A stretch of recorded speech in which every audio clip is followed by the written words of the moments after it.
What are some of the biggest flaws from the legendary career of Allen Iverson? He was a bit of an inefficient scorer, and he lacks a strong playoff resume. Now, there's no question that his performance in the 2001 playoffs validated his career, and we've never seen a player carry his team like that all the way to the finals. It's still, to this day, one of the greatest individual playoff runs of all time. However, that is the only time he was able to go farther than the second round. So as good as Allen Iverson was individually, he only gave us one deep playoff run for his career. For many people, they need more than just a one-year sample to put him among the players who are in the pantheon of all-time great players. But there was one season where Allen Iverson and the Philadelphia 76ers could have made the finals again. Believe it or not, they were a lot closer than people remember.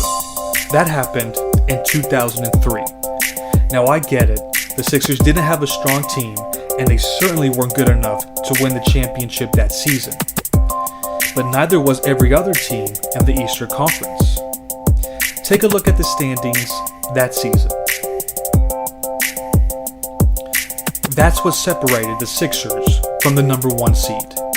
It could have been theirs, and Allen Iverson played the whole season, which was only the second time he's ever played the full 82-game schedule. The Sixers just had some bad losses down the stretch. They lost to weak teams like the Hawks, the Warriors, the Rockets, the Knicks, and the Bulls.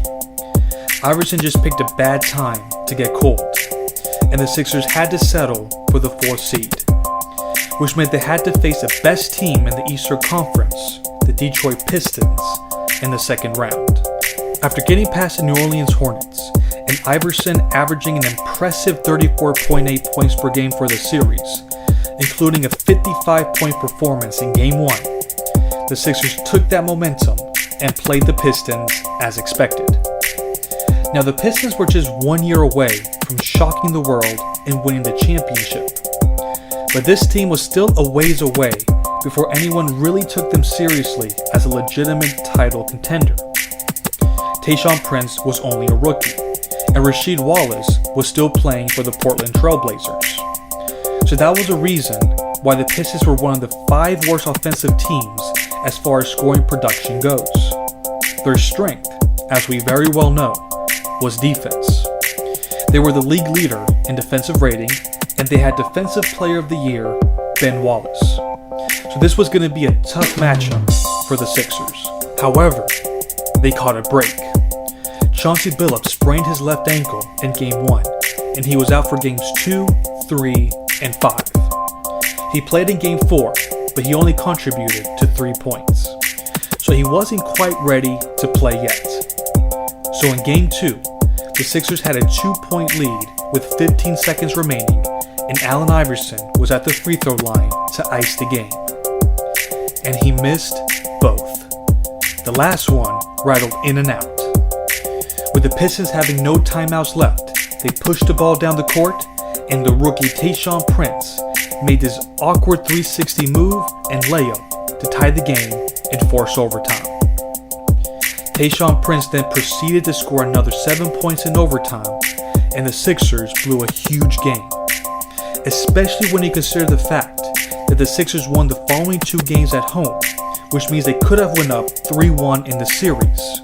Instead, the series was tied at 2 apiece.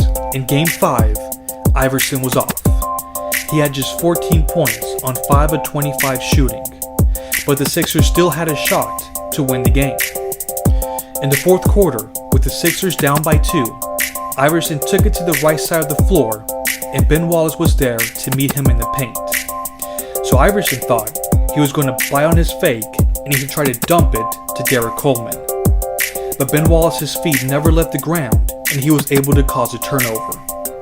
That was big, especially since Iverson was able to knock down a shot with Big Ben coming over to contest in the following possession that would have taken the lead. However, it was Eric Snow that could have been the hero of the game. After Tayshaun Prince made another clutch layup with 16 seconds remaining, Eric Snow answered with a three-pointer to take a 1-point lead. Eric Snow was left wide open for the three, and rightfully so. He was a career 20% shooter from behind the arc, but he just had a knack for making big shots. However, at the other end, the Sixers couldn't stop Chucky Atkins from going to the rim, and Derek Coleman was called for goaltending, and that was the game. They missed another opportunity to beat the Pistons without Chauncey in the lineup. If they could have played better down the stretch at games 2 and 5, they could have very possibly won the series by now. Game 6 was another missed opportunity to force a Game 7, but this time, it wasn't the Sixers' fault. After Eric Snow made yet another clutch basket to take the lead with 47 seconds remaining, Billups drove to the lane but was fouled in the act of shooting. Except when they showed the replay, you can clearly see that Eric Snow caught all ball. So instead of causing a turnover, Billups knocked down both free throws to force overtime. Then in overtime, well, they don't call Chauncey Billups Mr. Big Shot for nothing. He made this cold-blooded three-pointer with 15 seconds left to break the tie and ultimately win the series. Now let's assume that the Sixers get the calls and play better down the stretch in their losses. What would have happened in their conference finals matchup against the New Jersey Nets?